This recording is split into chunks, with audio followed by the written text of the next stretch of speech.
Welcome back to Old School Sports and our Out of the Park Baseball 23 playthrough of the Colorado Rockies.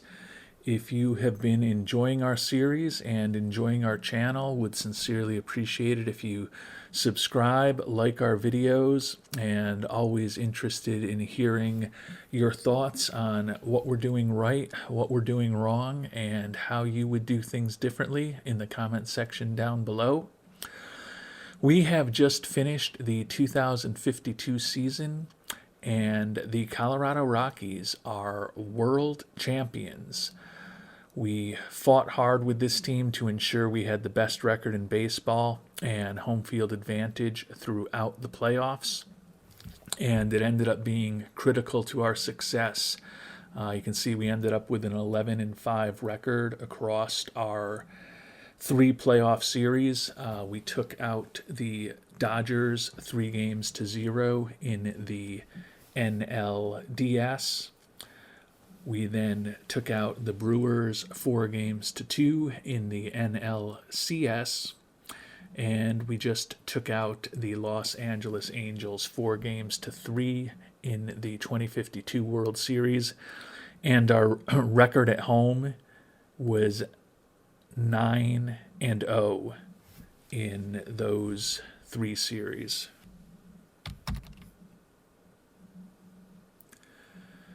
So being 9-0 at home in the playoffs meant that we were 2-5 on the road. So having the home field advantage that we worked so hard to earn throughout the regular season was definitely pivotal for us. And this marked the end of our fourth season as general manager of the Rockies. We have made the playoffs each of the last three seasons, and we didn't win a series in 2050 or 2051. But obviously, as I talked about, won the three consecutive series here to win our first World Series title as general manager of the Rockies. Thinking back a little more broadly on this entire OOTP 23 ecosystem that we started almost a year ago with the Royals, then moved on to the Pirates, and now here with the Rockies.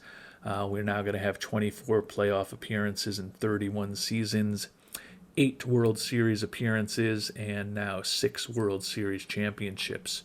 But will be our first World Series championship in 16 seasons since we completed our three-peat with the Royals in 2036. So we were all in on trying to win it all with the Rockies this year, and it ended up working out just about perfectly. We've got a lot of our key players coming back as we prepare for the offseason. The big decision we're going to have is potential NL MVP Elijah Moore. You can see he had a monster season, 300 average, 48 homers, 142 runs driven in. Those last two numbers were both the best in the entire National League, and he is a player we traded for about 2 years ago. He's had 2 great years with us at this point and is now heading to free agency and potentially going to be making somewhere in the neighborhood of $39 million a year for 9 years if it's up to him. So it's going to be critical to see what ownership gets us as far as our budget for the new year. We have seen big jumps in our budget each of the last 2 off seasons after the fiscally generous Jose Williams took over the team, given the fact that we just won it all. And we also made money this year despite a big budget, thanks to a lot of playoff games. Would expect to get a nice bump for next year, given that his focus is on winning, and we just delivered the best winning possible to him.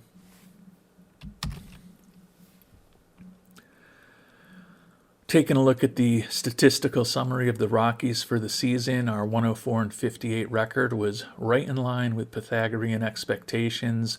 We were great at both home and on the road, and obviously even better at home during the playoffs. You can see a little bit of a slow start in March, but then in April we caught fire, had a mediocre May, and then since then we had above 600 winning percentage the last 4 months of the regular season. Ended up first in the National League in runs scored, and you can see first in the vast majority of offensive categories.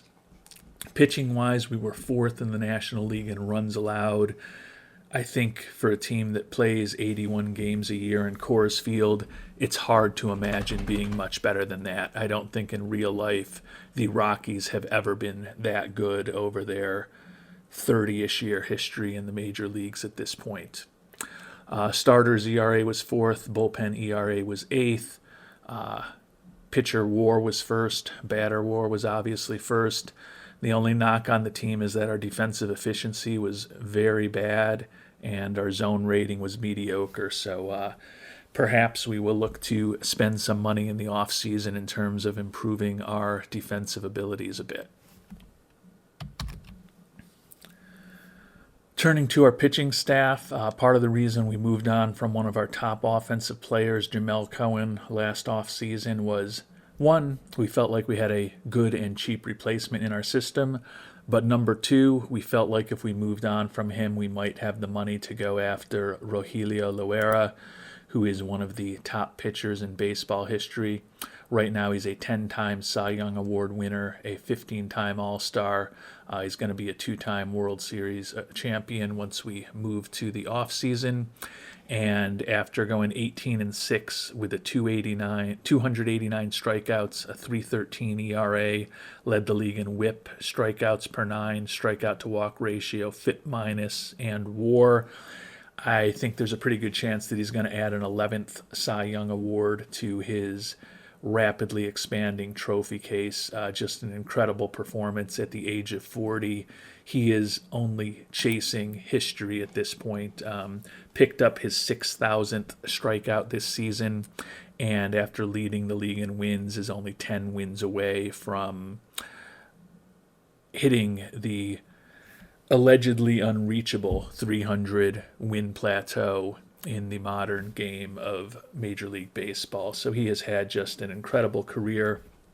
Glad that he is potentially going to be finishing it up here with us in Colorado. We, as I mentioned, signed him for $40 million this past year, have him next year at 36, and then a team option at 36 for 2054. So he was a big addition, but the rest of our staff was also really good. Dave Alvarado, who we signed as a free agent in our first offseason, 14-6 with a 3.10 ERA.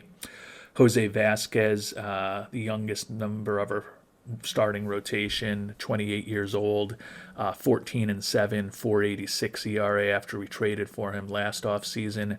Traded for Jose Ortega during the season this year, and he went 5-2 for us down the stretch with a 3.78 ERA.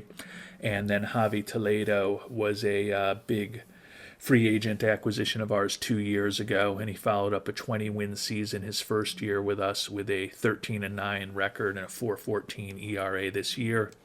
Ricky Rios saved 32 games as our closer, put up a 3.82 ERA. Chase Crawford and Darius McLeod both performed well out of the bullpen as righties. So did Ethan Mingo, a guy who missed the first two playoff series but ended up being added to the roster for the World Series after an injury to Will Lucio. Juan Vargas spent some time in our starting rotation earlier this year where he was not particularly effective. We put Lucio into the rotation for him in July, and then we pulled Lucio from the rotation when we made the trade to bring on Mr. Ortega, but have Vargas signed for another couple years. We've got Latrell Young signed, put up a sub-3 ERA as a lefty out of the pen. And then Victor Fields is a guy who's going to be a free agent, our third lefty out of the pen right now. 28-year-old who's been very effective for us in the 2 years that he's been with us. He is a guy who wants to start, and he's also a guy who is looking for over $10 million, and his arbitration number is expected to be in the 9.5 neighborhood. If we were going to get him into the rotation, I think he'd be worth that kind of money. Question whether we're going to be able to afford him as a reliever, particularly with the potential that we're going to be spending a lot of money trying to ensure that we retain Elijah Moore in the middle of our lineup. Turning now to our everyday players, obviously the main driver in the great improvement in our pitching staff that we experienced this year was making the trade for Vasquez, bringing on Loera as a free agent, and then ultimately making the subsequent trade during the year for Ortega. But don't want to diminish the potential contributions of Alex Alvarez. We traded for him before the trade deadline last season, and he was a backup for us, put him into the starters role this year. He is an excellent defensive catcher, and think that having him behind the plate certainly helped our pitching staff this year. Did end up hitting .265 with 10 homers. Below average offensively, but still put up 2.5 WAR for us, so a very useful player for us. Chris Rodriguez was our backup this year. Didn't do too much, barely hitting above the Mendoza line. Good personality for him, solid defensively. He could be back with us next year. Arbitration number is not that crazy, but in a perfect world, which it may not be, I would not mind upgrading at backup catcher in the offseason. Adam Fields took over as our DH for Jamel Cohen, who we let go. Mentioned earlier that getting Cohen's contract off the books is what ultimately opened up enough money for us to bring on Loera. And all Adam Fields did in his first full year as a full-time player in the majors was hit .297, 31 homers, and 109 ribbies. Certainly helped by Coors, but also helped by the fact that he is a well above average contact and home run power hitter. Think that picking him up in the Rule 5 a couple years ago has been a slam dunk for this team, even though we kind of had to keep him on the roster last year behind Cohen, and he only got 157 at-bats. Seems like he's developed as good as we could have hoped. He was the MVP of the NLDS and was also the World Series MVP. So the 23-year-old has not shied away from performing his best on the biggest stages. We've already touched upon Elijah Moore. The only reason he didn't win the Triple Crown was there were a few players a little bit ahead of him, including his teammate Carrillo, who ended up winning the batting title this year, but 300 batting average, and he led the league in doubles, homers, ribbies, slugging percentage, and OPS. Clearly, he is going to get paid this offseason. Our hope is that we can be the ones who pay it to him, because at 28 years old, he's in his prime and a critical part of our offense. I would think with Elijah Moore, we've got a front runner for MVP, and we've already talked about the fact that I think we've got a front runner for Cy Young Award with Rogelio Loera. Tony Caceres is a guy we picked up to be a utility infielder this past offseason. Hit .234 and almost 200 at-bats for us. His arbitration number next year is closing in on $8 million. Given that my expectation is he'd still be a backup for us, I think it's unlikely that he will be back next year. Rogelio Terrazas, second baseman for us this year, hit close to 300 with 9 homers, did have 40 doubles, 3.7 WAR on the year. Honestly, kind of the best season he's had with us. Think that we're pretty comfortable if he's back as our second baseman next year, but another guy whose arbitration numbers are starting to get high. Jose Brito, former Rule 5 pick, split the year between AAA and the majors, but did hit .287 and 122 at-bats at the major league level. Versatile guy who can play a lot of different positions for us. Not necessarily at the highest level, but still a useful guy to have when your manager is hopefully doing some defensive substitutions, making some double switches. Always nice to have versatile players in the lineup. Alex Ortega is our young third baseman. Now has 3 full years in the majors, so he's going to be headed to arbitration this offseason, expected to make over $4 million. Coming off a year when he hit .266, 23 homers, 83 ribbies, kind of below average slightly in terms of his OPS plus and his WRC plus. Still did put up a 2.3 WAR. A useful player, not a great player, but particularly since he's not making huge money yet, definite chance that he could be back. And then Jordan Casares is our defensive-focused shortstop. Definitely fell off offensively this year. Hit .317 for us last year, just .244 this year. Last year, he wasn't our starting shortstop from the start of the year. He actually started the year in Albuquerque. We brought him on board thinking he would be a potential utility infielder for us if we had some injury issues, but we just weren't getting good defense at shortstop, so we decided to bring him in. But last year he primarily played shortstop against right-handed pitching where he hits better. This year he was more of an everyday shortstop and had a lot more at-bats against lefties, which did not help his offensive production. Clearly, if we can find someone with a little bit more of a bat, who doesn't necessarily have quite as good a glove as Casares, but still a good glove, could get into a platoon situation at shortstop, which might allow Casares to be more productive offensively next year. Robbie Carrillo, we already mentioned him. All he's done in 2 years in Colorado is lead the league in runs both years, lead the league in triples both years, lead the league in hits last season while hitting .344, and winning a batting title this year at .312 to help prevent his teammate from winning a triple crown. So Carrillo, excellent range for a left fielder. I think that he's got to be in the mix for a gold glove in left field one of these years. Bobby Mata and Manlio Milhinhos are very similar players. Only real difference is one of them bats right-handed and one of them bats left-handed. They're both former Rule 5 picks. Bobby Mata from last season, he hit .307 in 153 at-bats this year as we kept him on the roster all year, made that extremely difficult jump from A-ball to the majors. Is a player who does still have 3 option years left, so now that we own him, or we own his rights more accurately for the coming years, we could end up putting him in AAA if we need. You can see he still has a little bit of development that may happen if we're not going to be getting him action every day in the majors, which I think is doubtful. Perhaps a little bit of time in AAA will help him develop a little more quickly. Manlio Milhinhos is the left-handed version of Mata, a good contact, good gap power player with some speed, not a lot of home run power. He's been with us for parts of 3 seasons now, hit .269 and close to 200 at-bats for us this year. I believe he is he still has option years left, so we could, have him in the minors also.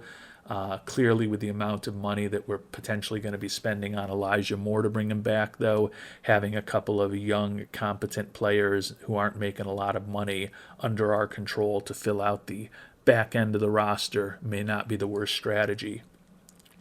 Danny Ruiz, we brought on a few years ago in a trade with Seattle to be a super utility guy for us, and he has filled that role for his first 2 years. This year he took over as our starting center fielder, particularly after we traded away Tony Padilla before the trade deadline.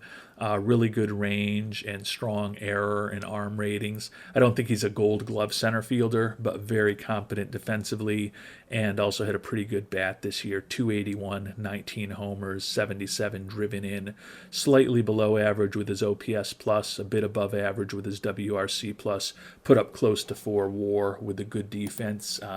Happy to have him back next year.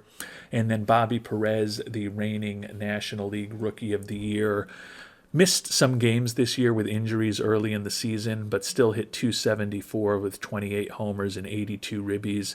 Honestly, if he had played another 40-some-odd games, his numbers probably would have been pretty similar to where they were a year ago. He is still making the major league minimum for 1 more season, so obviously a very valuable player to have.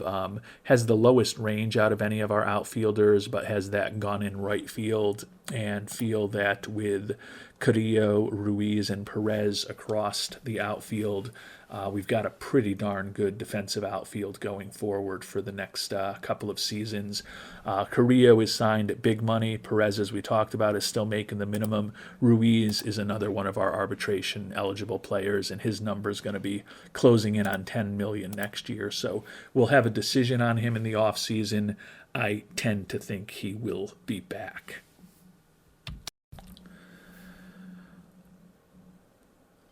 And that is a summary of this team that is the 2052 World Series champions. So I think it's time now to sim ahead a day and to see what our budget looks like and start thinking about our plans for the offseason in more detail than we just outlined.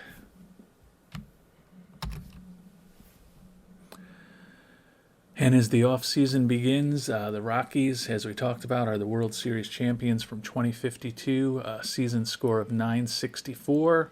You can see the list of all of the players that we've been talking about who brought this team to the second championship in Colorado Rockies history and the first championship under our leadership.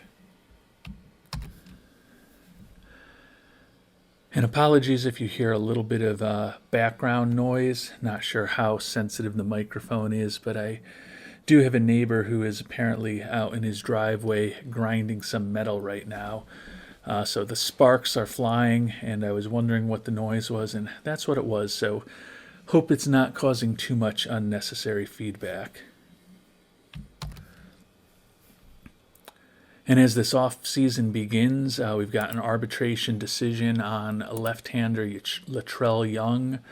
Going to turn 37 years old this off-season, getting to the point where he's a pretty average-ish pitcher. He still wants to be a starter.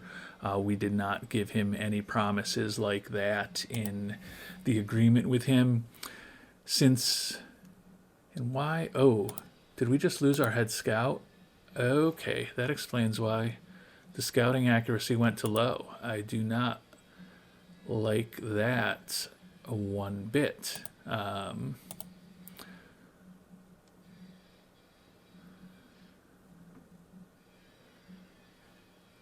Okay.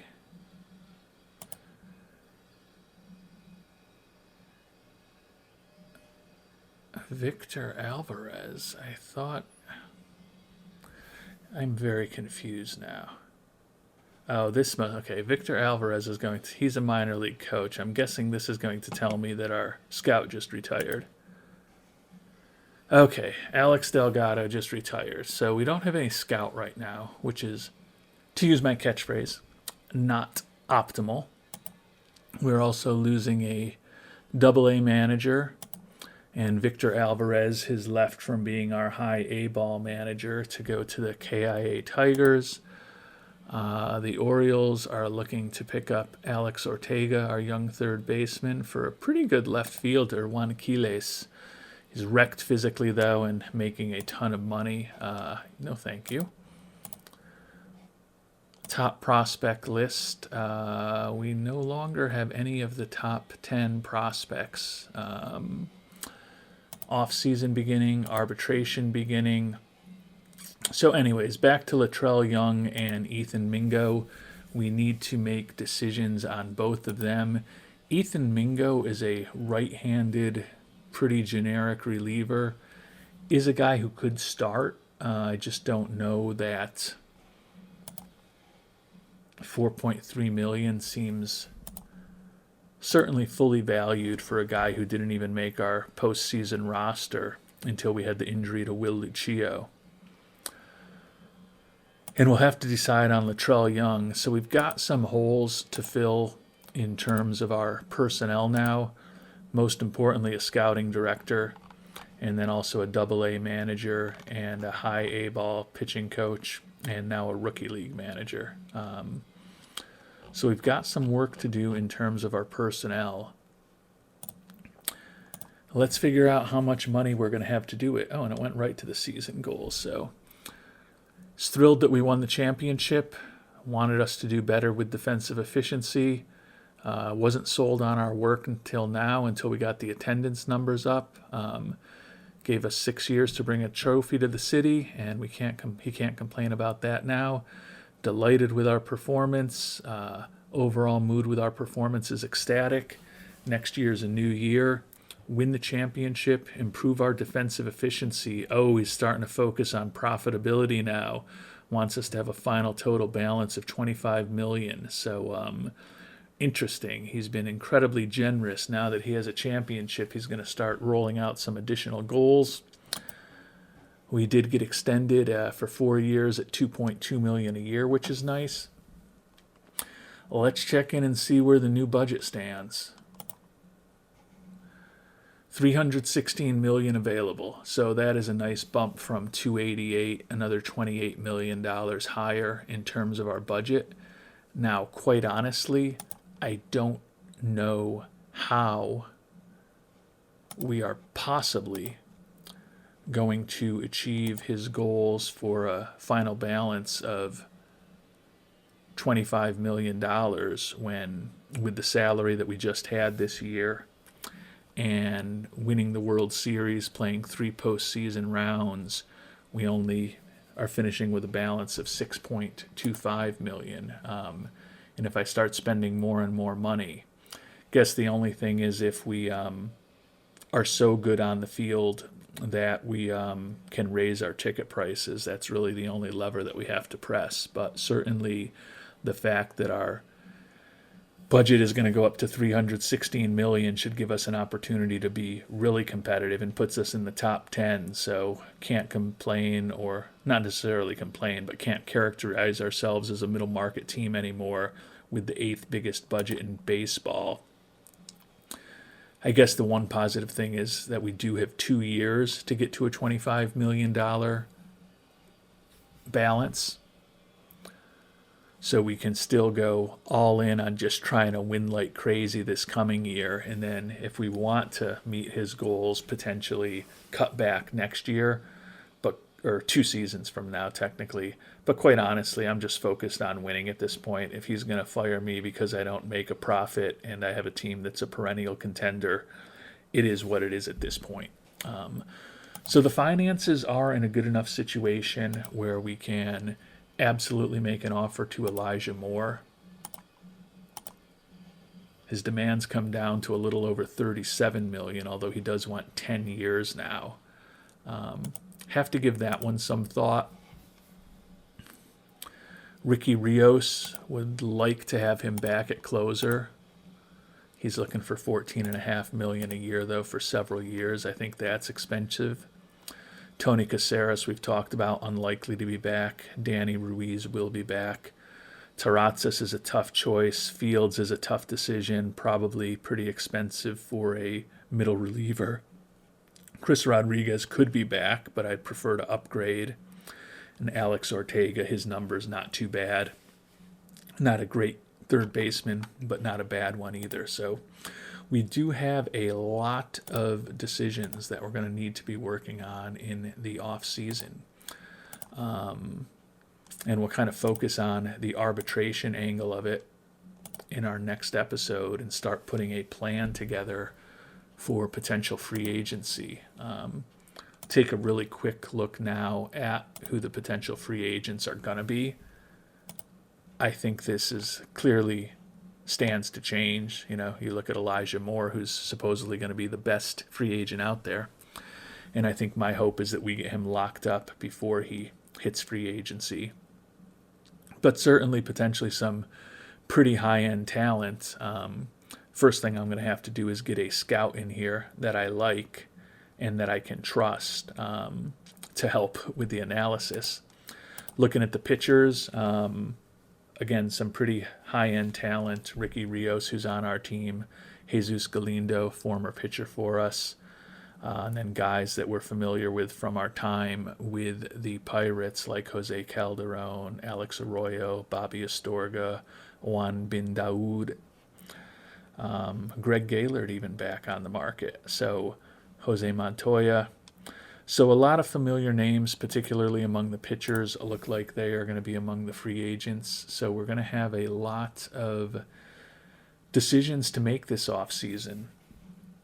But we're making them from a position of strength as the defending World Series champions, who just got a nice boost in fan interest from winning that title, as well as a team that just experienced another $28 million boost in our budget for next year, which should hopefully let us be big players in terms of bringing Mr. Moore back, and also potentially big players in free agency if there's someone that we want to go after, or if, as we've done many times in this playthrough, if there's a trade we want to make of a player that we think can make us better.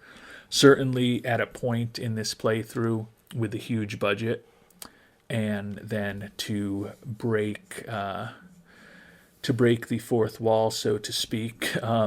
Also, just realistically, with OOTP 24 likely to be out in about 3 weeks, we're in a position where there's no reason to not just go for it right now. And I think we're certainly going to look to build a team that can hopefully repeat next season. And we will get into the depth of our strategy and our plan to do that in our next episode. Until then, thanks so much for watching and hope you have a great day.